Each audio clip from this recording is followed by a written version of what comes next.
Jay here for Stretford, Paddock, and this is the Paper Talk. As you can see, I'm outside Old Trafford, and it was raining a minute ago, but it's looking all right now. But I've still kept my parker on, don't worry about that. Manchester United obviously winning 2-1 against LASK last night. A lot of the Paper Talk has been about that, but I know you're not interested in that. You know it's a win. United go through to the quarterfinals of the Europa League. I'll get to some quotes about that a little bit later.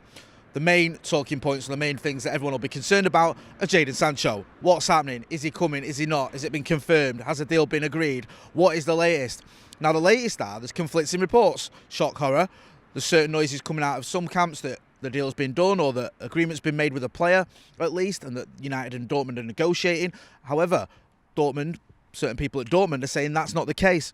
Now, Dortmund's CEO, Hans-Joachim Watzke, forgive me, you know my pronunciation isn't the greatest. He says, he's been reported as saying in ESPN, there has never been an offer for Jadon, but we have preemptively given the minimum of what should be paid. So far, there has been no contact between Borussia Dortmund and Manchester United in terms of Sancho, either indirectly or through alleged intermediaries. Now, he's saying there's nothing happening. Now, listen, obviously he's the CEO of Dortmund, you have to take some weight in what he says, but practically every journalist, everyone who you can trust in terms of Tier 1 and all the rest of it, says that negotiations are underway. And it's pretty common knowledge that they are. I think it'd be ridiculous to think now that Dortmund and Manchester United haven't even spoken to each other. The only sort of question is how far down the line those negotiations are. Now, there were reports that Dortmund and that Manchester United and Jadon Sancho had agreed terms. The terms were sorted. It was just a case of getting the deal done, with Dortmund holding out for around £110 million, United willing to pay around £80 to £90 million. Maybe Manchester United would pay that money, the £110 million, but it would have to be in instalments. There'd be a certain upfront fee, and then it'd move forward in terms of after a season or whatever, there'd be another £30 million and maybe £20 million. That's how that deal would be structured. So the Dortmund CEO says that's not the case at the minute. There's no negotiations taking place. Other reporters, people that you can usually trust, are saying that there has been negotiations and those are underway. Fabrizio Romano, who is arguably the most reliable or one of the most reliable journalists out there when it comes to transfer news, he's a Tier 1 journalist. He's the one we all wait for that "here we go" tweet from him. He says it's a game and the two clubs are in talks. If Man United will arrive to €120 million, it will be done. If not, they won't sell him, meaning Dortmund obviously. Talks on personal terms 100% agreed. So Jadon Sancho's personal terms have been agreed. That's not an issue. The issue is whether Manchester United and Dortmund can get to the figure that's needed, or how that figure will be reached. Will it be structured? Will it be sort of in instalments? How will it be found? So negotiations are underway. That's no shock. We knew that. We expected that. The only question is, will it get over the line? Most people tend to think it will, but we may have to wait a little while. Dortmund, of course, issued this sort of deadline. They said they wanted all their transfer dealings to be done by August the 10th. The noises coming out of Old Trafford that Manchester United aren't really concerned about that deadline. It's a bit of an arbitrary deadline that doesn't really mean anything, and that if a deal can be done past August the 10th, it could still get done. So we'll have to wait and see what happens with that one. There's going to be some twists and turns. We know that, obviously, the interest is real, that it's moving forward. We know that Jadon Sancho, what we've been told to believe by the likes of Fabrizio Romano, is willing to come. We know that Manchester United are interested in him. The question is now how and when that deal gets done. Ole Gunnar Solskjaer was asked about it last night, and he said he wouldn't comment on individuals that United are interested in, do look to strengthen, but he's not going to comment on individuals like Jadon Sancho. He didn't say Jadon Sancho, but when he was asked about it, he wasn't getting involved in that, because obviously Jadon Sancho at the minute is still a Dortmund player. Let's hope that changes very soon, though, because as we've said extensively on the channel, we'd love to see Jadon Sancho at Manchester United. He looks tailor-made to be a Manchester United player. We spoke to one of his former coaches the other day. I spoke to Louis Lancaster, who coached him when he was at Watford, and he said he's always wanted to come to one of Europe's top clubs. He'd fit in here. He's a winner. He's got that desire. He's got that ability. He's got everything you'd want from a Manchester United player, and he's someone that would love to wear the number 7 shirt. So hopefully that deal can be done. Now, talking of number 7 shirts and deals, one going the other way is Alexis Sanchez. Not going the other way in terms of going to Dortmund, but going out of the club. Ole Gunnar Solskjaer did confirm last night after the LASK game that Sanchez is leaving. He said, I can confirm that he's agreed, and we've agreed.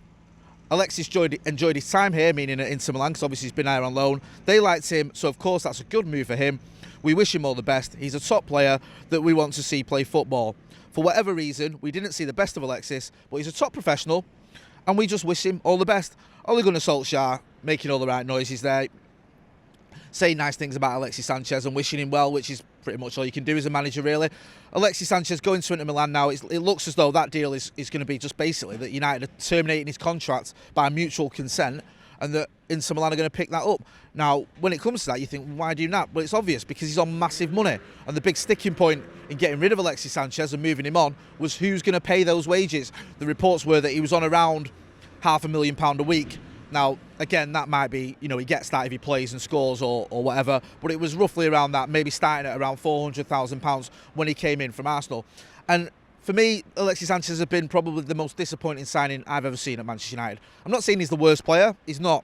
I've seen worse players than Alexis Sanchez play for Manchester United Football Club. But in terms of the expectation, in terms of the player we thought we were getting, in terms of what he did at Arsenal, and then what he delivered here, or failed to deliver here, he's just been a massive disappointment. He was given the number 7 shirt. In itself, that doesn't mean that, you've got to perform, it's just a shirt, but he was given it for a reason, and people thought he'd live up to that, and he just didn't. You'll remember the announcement video, playing the piano in the middle of the stadium with the crowd noises and all that sort of nonsense, and it just didn't pan out. We barely saw any decent performances or any worthwhile performances from Alexis Sanchez, and it was really strange because he'd come from Arsenal, where at Arsenal he'd been one of the best players in the Premier League. Just didn't happen for him, and the fact that he's off the wage bill, the fact that he's moved on, I think is a positive thing for all concerned. It's positive for him, and it's a positive for Manchester United, and now we can all move on, and hopefully that money that we're freeing up from Alexis Sanchez being off the wage bill, which I think I read somewhere is around £55 million or something ridiculous, if you look at the terms of his contracts and how long that contract's for, that should free up money to pursue other players, such as Jadon Sancho, of course. Now, looking back at the game last night, there was some quotes in the press this morning, as you'd expect in the paper talk. One of the quotes is about the fact that Anthony Martial, who came off the bench to score the winner, begged Ole Gunnar Solskjaer. Ole Gunnar Solskjaer said that he begged to come on and get the goal, which he got. Ole's talking about Anthony Martial, said his attitude has been spot on, and him and Marcus have found and hit off a really good relationship. And with Mason and Bruno coming in, that's improved us creating chances. The team's creating more chances, and tonight, great link-up play with Juan Mata. So, Anthony Martial now becomes our top scorer outright this season. Ole Gunnar Solskjaer is obviously very happy with his attitude, saying how he's begging to come on. Got to admire that, and that's what you want to hear from your strikers, from all your players. They're desperate to play for Manchester United, and Anthony Martial was no different. And yes, it was a bit annoying that we needed the likes of him and Paul Pogba to come on. We should be able to beat last, but let's face facts, it's a 7-1 aggregate win. I'm not going to go into a match report or a match review. You had all that last night from the likes of Stephen Howson and from Joe and from Adam McCullough and from everyone else, so you don't need me to go over that, but it's job done, and now Manchester United will face FC Copenhagen in the next round of the Europa League over in Germany, so that's the next one to look forward to, and it looks as though we may, we know we'll take a stronger team and play a stronger team than we played against LASK last night in a game that was already done. We were 5-0 up, so you can understand why Ole Gunnar Solskjaer made so many changes that he did. Now, another transfer story that's been doing the rounds is one about Gabriel Magalhaes. I've probably pronounced that wrong, forgive me. Now, he's the young lad from Lille. United were linked with him earlier on. Fabrizio Romano, who I mentioned earlier, he said that Arsenal are now in the race and have started talks with Lille. Napoli's still interested, but not moving yet because it will depend on Koulibaly's future, another player that was previously linked with Manchester United, not linked really anymore. Manchester United just had contacts with his agents, but no talks with Lille at the moment. So that's one to keep an eye on, a defender there from Lille that we mentioned earlier on in the paper talk. I think earlier on this week there were reports that United were looking at him. That could happen. Fabrizio Romano says Manchester United have obviously had contacts with his agent, but no talks with Lille. So we'll see what happens. We know that we've heard in the past that Manchester United like to only do one deal at a time. That's how they operate. We saw it last season when we did the Dan James deal. Then we did I think it was it Harry Maguire and then Aaron Wan-Bissaka? I always get the order mixed up. But we did one deal at a time. Now, at the moment, the attention is focused on Jadon Sancho. Alexis Sanchez has moved on, but that really isn't a deal that's taken much negotiating. It's just been a case of him having his contract terminated by mutual consent. Now we go for Jadon Sancho. That's been the main focus. Once that's ended, you'd expect more players to come into Manchester United. Whether that's as an alternative to Jadon Sancho, I hope it's not. But if we don't get Jadon Sancho, there's reports again this morning that we could be in for Bayern Munich's Kingsley Coman. Keep an eye on that one. That was spoken about. It's been spoken about early. Andy Mitten raised that previously, saying that the club were interested in him. We spoke to Andy Mitten as part of Fanzine Friday, and he'll mention that. But in terms of offers and things like that, nothing's come of that, and a lot may depend on what happens with Jadon Sancho. So we'll have to wait and see. But once Jadon Sancho deal is done one way or the other, you'd expect United to move forward and try and get some other deals in. When we did the Tier 1 podcast last week, James Cooper said he expects Manchester United to make 3 signings this summer. So it shouldn't just be all about Jadon Sancho and that's it. You'd expect us to strengthen in other areas, possibly midfield and defence, where we know we are a little bit light. I don't want to look too much into last night's game, but maybe it did underline the fact that once we get past the Brunos and the Pogbas and those types of players, we do lack a little bit of quality in our second string. I'm not putting the players down, but I don't think anyone would be complaining or think it'd be beyond the realms of possibility that we need to strengthen those areas, and you can see why. You need options, and that's why Jadon Sancho coming to Manchester United makes sense, because it gives us options. It gives us options not just of relying on Anthony Martial, Marcus Rashford and Mason Greenwood, but also if you bring in Jadon Sancho, it gives you more options. So at the moment, the Dortmund CEO is saying there's no negotiations. Romano says Jadon Sancho and Manchester United have agreed. It's going to rumble on a little bit, but we'll keep you posted. As always, we'll have all the updates, all the latest news. If we hear anything, if we hear those magic 3 words, here we go, we will give you a live update straight away. So make sure you're following us on socials.